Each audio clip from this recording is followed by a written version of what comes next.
हमारे देश में हमारे देवी देवताओं के नग्न चित्र बना के हमारी आस्था को अपमानित किया जाता था।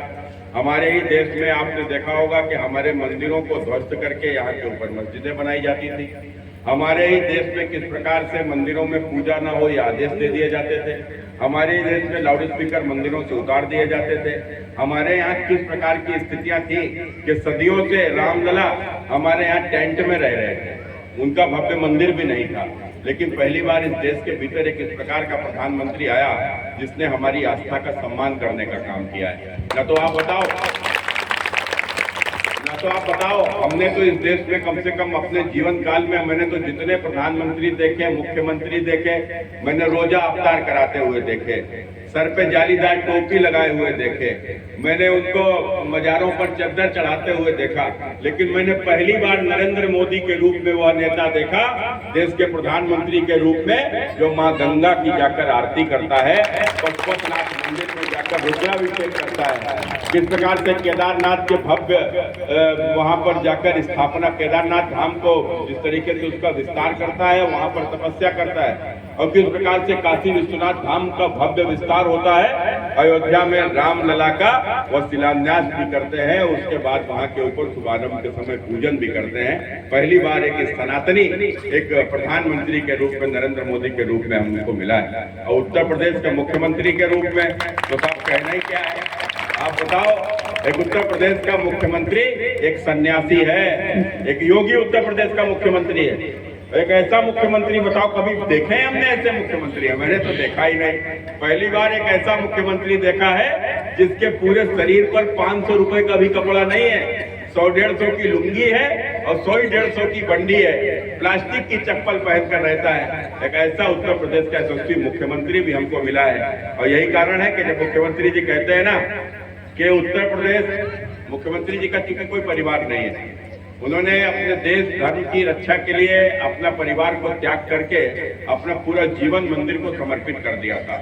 और यही कारण है कि मुख्यमंत्री का अपना कोई निजी परिवार नहीं है, तो वो कहते हैं कि देश की, ये उत्तर प्रदेश की समस्त जनता ही मेरा परिवार है, ये उत्तर प्रदेश की समस्त माताएं बहनें उनके परिवार का हिस्सा है। और उन्होंने इस बात को कहा भी है।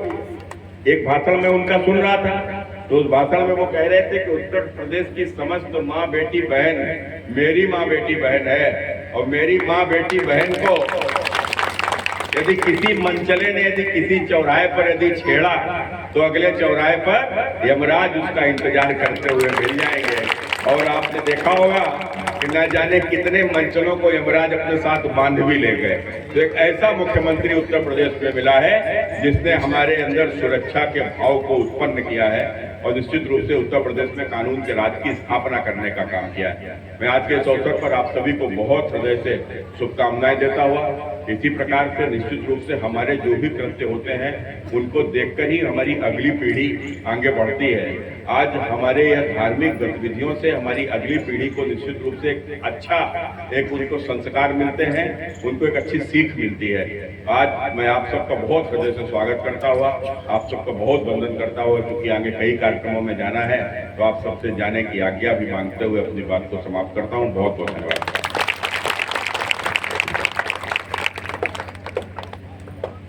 बोलिए श्री कृष्ण कन्हैया लाल की। देखिए कितनी मन को पावन करने वाली बात कही है। देखिए इस बात में कोई दो राय नहीं है, जो धर्म की रक्षा करता है, धर्म स्वतः उसकी रक्षा करता है, ये बात परम सत्य है। इसलिए जो धर्म के मार्ग पर चल जाता है ना, धर्म का दायित्व हो जाता है उसकी रक्षा करना। और ऐसा ही हमारे आप सभी भक्तों के बीच भी है। तो आइए श्री राधा रानी से प्रार्थना स्वरूप दो शब्द। और इसी बीच हमारे कमेटी के सदस्य श्री महेंद्र पाल और शिव कुमार पाल, लक्ष्मी नारायण पाल और सौरभ पाल और मनोज पाल, अवनीश पाल, राम किशोर पाल, अमित पाल, शिवम पाल, रूप सिंह पाल, अंशु कुमार, मूर्त लाल पाल, प्रताप सिंह पाल, वीरेंद्र सिंह पाल, देवेंद्र सिंह पाल, ये सभी कमेटी के सदस्य मिलकर के माननीय हमारे अतिथि जी का स्वागत करते हैं। इनको बार बार साधुवाद, बार बार धन्यवाद, बार बार बधाई। बोले गोविंद भगवान के। और हम सभी तहे दिल से माननीय सांसद जी का अभिनंदन करते हैं, वंदन करते हैं, जो कि भगवान की कथा में दूर से चल करके आए। बार बार आपको साधुवाद और आशीर्वाद। बोले बांके बिहारी लाल की। आइए श्री राधा रानी से निवेदन है कि राधा रानी, वैसे तो ये बात सत्य है, जो प्रभु के दरबार में चलकर आ गया उसके सारे मनोरथ पूर्ण होते हैं। तो आइए श्री राधा रानी से निवेदन है कि राधा रानी अपनी कृपा बनाए रखना और इन्हें इनके कार्य में अग्रसर बनाए रखना। हो चरणों से लगा लीजिए हमको अपना बना लीजिए, ओ राधा रानी कृपा कीजिए।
सिंहासन पे बिठाया मेरे मंदिर को खाना बनाया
हरिदास पगली रातों को मत लेना पगली की बातों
राधा रानी की जय